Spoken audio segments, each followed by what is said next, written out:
Hi, this is Andy Wood with another video blog. Today's topic? I'm not going to tell you. Let me begin with an image with which you can probably relate. Jenny and I went to Kmart recently to buy some paraphernalia for Halloween. We love to do our porch up, so we were buying skeletons and chains and scary lights, and we had to buy all of this in a little section they call Totally Ghoul.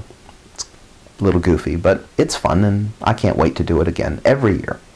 Anyway, on our way, we had to stop by another section celebrating another holiday.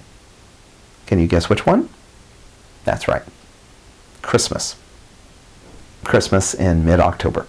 Okay, that's not original. People are always commiserating that the holidays seem to start earlier and earlier, but this time in particular, I found myself thinking that the endless campaign of consumer exchanges, illustrated by Christmas as is celebrated in places like Kmart, reminds me of the endless presidential campaign, which leads me to my topic. Campaign finance reform. Haha, see? If I told you that initially, you probably wouldn't have stayed. Why am I talking about campaign finance reform? For one thing, I'm no expert, and I don't claim to understand why our campaigns are so screwed up. But I know, like most of you, I would imagine, that an election whose primary season began so far back that there are, as Barack Obama is fond of joking, people who have been born and learned to crawl, and in fact are now talking to their moms and dads about who those people are on TV. It's gone on that long, almost 2 years. That's messed up. So what's the problem? Well, I have a feeling that the longer the campaign, the more expensive it is to run the campaign. And of course, the more expensive it is, the more money needs to be raised. On the same token, well, the lengthier campaigns really are about raising money, not just to fund the campaign, but of course to fund those television advertisements that run over and over and over again. Locally, for instance, we have a fellow named Abel Maldonado, who seems like a fine fellow, but if I see that commercial of him rising up from the fields and going to school and becoming a great California senator one more time, I think I'm going to pull my eyeballs out. We don't like all of these commercials any more than I think most of us like the endless campaigning to sell us Christmas things, presents, but also other forms of paraphernalia. We've got to buy the garlands, and we've got to buy the trees, and we've got to buy the CDs, and it seems like it never ends. We're always being pitched something to buy. And so whether it's an object or whether it is a philosophy, I can't imagine a single person who really likes this game, least of all the candidates.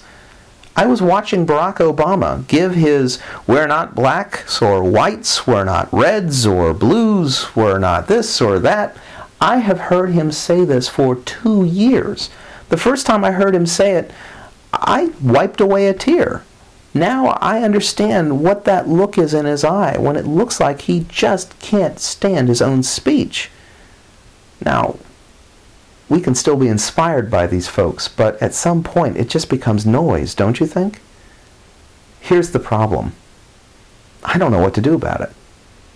You see, political speech, like most forms of speech, other than, I guess, yelling fire in a crowded theater, is protected speech. And thank goodness, that's our First Amendment at work. You know, Congress shall make no law respecting an establishment of religion or prohibiting the free exercise thereof, or abridging the freedom of speech or of the press. I could continue, but you get the point. Well, that amendment has saved us a lot of grief, but it's also added a lot of grief. I think the problem is that we can't just regulate campaign speech, at least not that way. We can't say all campaigns must begin within a year of the elections, though I think we'd much prefer that sort of race. So what do? I don't know. But that's why I wanted to put this little blog post together, to ask you, what do you think we ought to do? How can we create a political season that is short enough that we can get the good ideas out there, and yet robust enough that there can be a meaningful debate? How can we create a campaign environment in which raising money for countless and endless television commercials is replaced by public financing that gets the good ideas in front of us, allows us to vote and get on with our lives, and allows these politicians to stop going to these rubber chicken dinners but actually think about the legislation about which they're voting. The executives to think about the laws that they're signing into law. How do we make that happen? I don't know. But I'd like to hear what you think, because maybe if enough of us are interested in this issue, we can make some proposals, take some action, and see some improvement. That's my message to you. I'm Andy Wood, and I approve that message.